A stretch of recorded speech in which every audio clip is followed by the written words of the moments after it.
Hey everyone, welcome back to bageltcg. Today we're going to be looking at a skirmish-winning Blitz deck list. This is a Kassai mid-range deck. I believe I put Kassai in A or S tier. I think I put her in A tier in my tier list video for Blitz, and I definitely stand with that. I think she's a great deck. One of the premier warriors. I mean, there's two great warriors, Dorinthia and Kassai in Blitz. Bolton not as much, but those two warriors really stand out. Kassai is able to abuse this great card, Valiant Dynamo, here.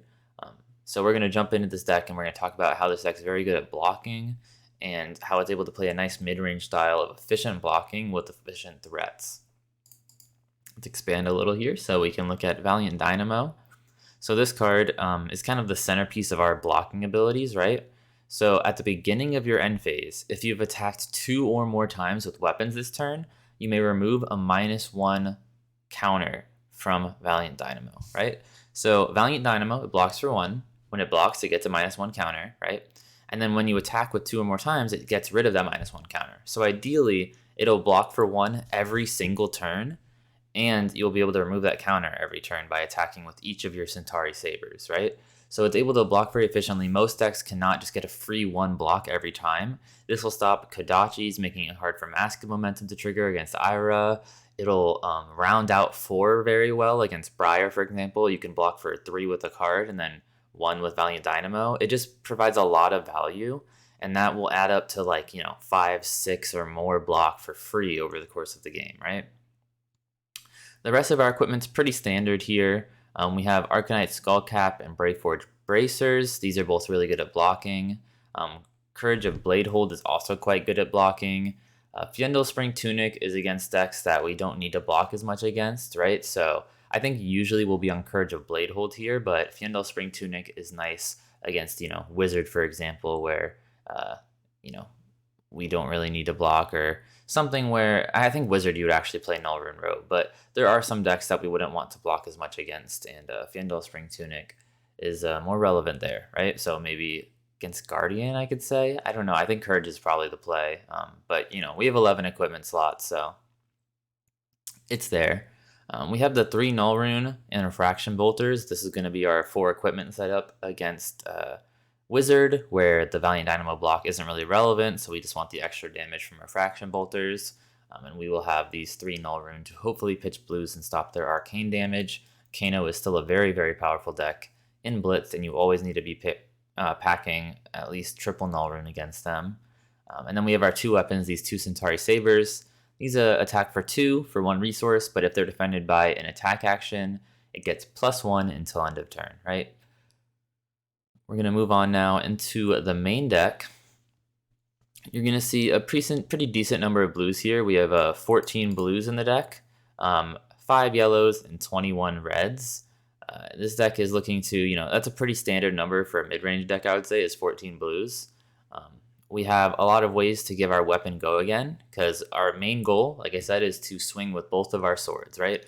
All we want to do really is block a bunch with our cards in hand, and we want to keep enough cards to be able to swing with both our swords. So Driving Blade is a way to do that guaranteed. This card costs 2. It gives our weapon +1, 2, or 3, depending on the color strip, and it will give that weapon go again, right? So you can play this, you can swing with the sword, and then you can swing with the other sword because it has guaranteed go again. Hit and Run is a very cheap way to get guaranteed go again. This one will swing for 0, or this one costs 0, and it just gives our next weapon attack go again. And if you have attacked with a weapon already this turn, it gives your next weapon attack +1, +2, or +3. We're mostly concerned about the first effect to give it go again. But if we do have this extra card in our hands, if our opponent had a really slow turn and we were able to not have to block much, we can use this after our first attack and give our next weapon a bigger swing, right? Iron Song Response here is just a way to get in some extra damage if our opponent is blocking and we're on a more aggressive game plan. It also blocks well, and it pitches these blues for 2, so we just have this number here to be able to have these few extra slots. Nature's Path is an interesting card.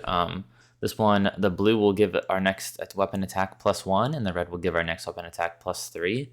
And this has a text of if that weapon attack hits and you have no cards in your arsenal, you reveal the top card of your deck. If it's an action card, put it face down into your arsenal. So this kind of draws us a card in a way, but it needs some setup. It's just a nice card that can block for 3, and it sometimes will do a very powerful effect. We have 1 of Nourishing Emptiness. This is our only attack in the deck here, you can see. So it will always swing for 6 with Dominate, and if that hits, you'll get +1 Intellect until end of turn. So it's a very powerful card, a great 1-up to have. You really hope to draw it and play it, and then get that free 5-card hand, right? We play the 2 Sigil of Solace, which is pretty standard for almost every Blitz deck. Gaining 6 life is really big when you only have 20. So we're looking to play these both, obviously, hoping to draw them both throughout the game and gain 3 life apiece. Spoils of War is probably one of the stronger cards in our deck. This is another guaranteed go again for our weapon, but it also gives it +2. And whenever any weapon you control hits this turn, you get 2 copper tokens. So that'll make it so, we are able to, if we hit both times with our swords, we're going to make 4 copper tokens, which is really nice. That's relevant for this card here, Cash In, which is an amazing card in this deck. So you can destroy 4 coppers, 2 silvers, or 1 gold. We only really care about the 4 coppers here because we don't have silver or gold, and they also don't exist in the game yet at all. So we're just going to destroy 4 coppers instead of paying its resource cost. So instead of paying for 4, we're just going to pay with 4 coppers, so 0 cards, and you will draw 2 cards and go again, right? So this is a great card. It lets you have really, really big turns. This is kind of our go-off card, right? When we're trying to deal a ton of damage for like 0 cost, we get to draw 2 cards. It's probably when I should bring up Kassai's ability. She has 2 very powerful abilities. So her first one is that your second sword attack each turn costs 1 less. So after you attack with your first Centauri Saber, your second Centauri Saber is free, which is great. It lets us do hands like a Driving Blade and a blue. Lets us pitch for 3, play Driving Blade for 2, swing for your sword for your last resource, and then your second sword swing is free, right? So that's a 2-card way, only needing 2 cards to activate Valiant Dynamo to remove that counter.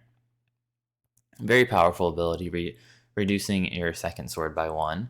And her second effect is at the beginning of your end phase, if you have attacked 2 or more times with weapons this turn, you get a copper token for each weapon attack that hit, right?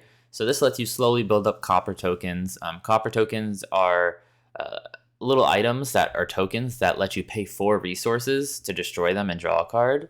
A lot of times you're not going to be doing that just because that's a lot of resources. You're mostly slowly going to build those up to play these cash-ins here, but Spoils of War lets us do that as well. These Sharpened Steels and Second Swings are both things that let our second attack deal extra damage. So this one also works on the first attack, but Sharpened Steel costs 0, next weapon attack gets +3, second swing costs 1, and if you have attacked with a weapon this turn, so you have to have, this is going to only happen on your second swing, get it, second swing, your next attack will get +4, right? Pretty solid. Out for Blood is a 1-cost attack reaction that gives our target weapon +3, and if they have defended with a card from your hand, your next attack gets +1. So this is better to use on our first attack, obviously, because then on our second attack, we'll also get that reprise effect of +1. Remember, reprise only triggers if your opponent defends with a card from their hand. We've got Dauntless here.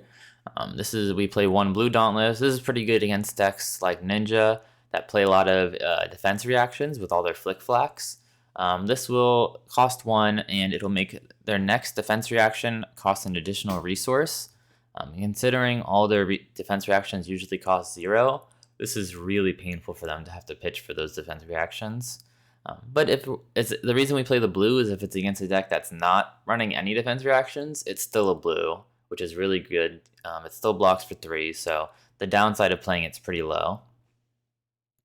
Glint the Quicksilver here, another one of our many ways to get guaranteed go again on our weapon, which is, like I said, our main game plan against aggro decks is blocking with Valiant Dynamo while beating them back slowly with our 2 Centauri Sabers. So you can see this gives target weapon attack go again, and if the defending hero has defended with a card from their hand this chain link, you draw a card, right? So very powerful effect. The reprise isn't as important because it's not what we really need out of the card, the main thing we need out of this card, is to get Go Again, which you will always be getting. Cash In, we went over already. Warrior's Valor we got here, which gives your next weapon attack this turn +3, and if it hits, that attack gains Go Again. This is another way to get Go Again. Unfortunately, this one's not guaranteed, but hopefully swinging for 5 will make it hard enough for your opponent to block here. Stroke of Insight, another way to get +3 off of an attack reaction for 1. The good thing about these attack reactions is they make our on-hit effects trigger, right? So if we're playing this Warrior's Valor, where your weapon only will get Go Again if it hits, you really want to make sure that does hit, right? So these attack reactions will make sure it happens. Our only defense reactions are these 2 blue Steel Blade Shunts. It is the blue, so that the downside of having it isn't too bad, against like a Kano, for example, where they don't play any attacks. We really need to, have some blues that we can pitch instead. But this will put in some work still as a blue or, as that defense reaction. This is good if you have that Fandel Spring Tunic in as well. Our last card of the deck is this Push Forward. We're playing the blues, so if we don't end up using it, once again, not that big of a downside. It gives your next weapon attack +1, and if you've already attacked with the weapon, it gives it Dominate. Probably almost always blocking or pitching this card. The effect isn't that powerful, but sometimes it will do something quite good for you. The other thing to note is that this deck is very good at blocking. I believe every single card in the deck blocks for 3, except for these 2 Cash-ins that block for 2, and the Sigil of Solaces here. So yeah, very, very solid. Everything blocks quite well. We're going to go over game plan really quick here. Just going to do some, I've had a few viewers ask to just kind of look at how a hand would work. So we're going to use this example card. So this, we're going to just assume we're going first, right? So 3 or 4 reds is pretty bad, but Sigil of Solace on your first turn is not too bad. Here I would actually, if I'm going first, not let my opponent fix their hand, right? You don't want your opponent to get kind of a quote-unquote free mulligan. So I would probably play this Sigil of Solace here just to gain 3 life. I would probably Arsenal this Driving Blade and then just pass the turn. I'm going to draw 4 reds a hand. Let's look at a hand without 4 reds, right? So this is a good hand. A great example of where Nourishing Emptiness is pretty powerful. This hand we could even block with, both of these cards, for example. We could block with Nature's Path and with Hit and Run. And then on our turn, we could pitch the Steel Blade Shunt to play this Nourishing Emptiness, which is pretty powerful. Let's look at another hand. Once again, we're trying to have 2 cards to block with and 2 cards to swing back with, probably.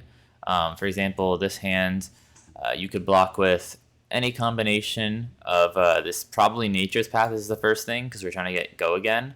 And then here we have 2 decisions, right? So we can either keep the 2 Driving Blades, right? And then we'll pitch the Driving Blade to swing, or to play this other Driving Blade, right? And then we'll swing for 4 with the weapon with Go Again, and then 2. We can also, if we want to play against, if we're playing against a deck that we know can't block very well, right? So if we're playing against like Lightning Briar, who is pretty bad at blocking, I would probably block with this blue Driving Blade, and then I would pitch the yellow, play Warrior's Valor, and then swing the weapon for 5, and then 2, right? We're going to assume that they're not going to block that 5 there. Another hand here. This one, we're obviously playing this Sigil of Solace.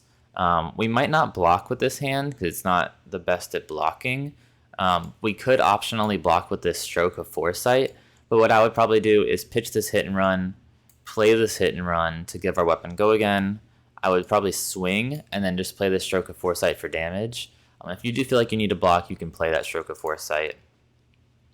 Let's look at one more hand here. We have a Spoils of War here, which is really good. So the only 2 cards we need in this hand, quote unquote, to swing with our weapons is this Driving Blade to pitch and this Spoils of War. So I'm going to say we're keeping these 2, and then we could block with these 2 right here. This one, the Quicksilver and Iron Song response. So these are both able to block with. If you don't need to block with these 2, right? So if your opponent doesn't swing more than 6, or I guess 7 because we have our boots. So let's assume we're blocking with these. If we're not blocking with these, we would just keep them for extra damage, right? So that's the nice thing about this deck, is that our damage cards also block very efficiently. So this game plan would probably be block for 6, pitch the Driving Blade to play Spoils of War, and then swing for 2 sword swings there. I hope that gave a good example of how this deck plays. I really like the playstyle. I like mid-range decks where you are blocking with, 1 or 2 cards and then swinging back and kind of have that back and forth gameplay. If you have any questions about the deck, please leave them in the comments below.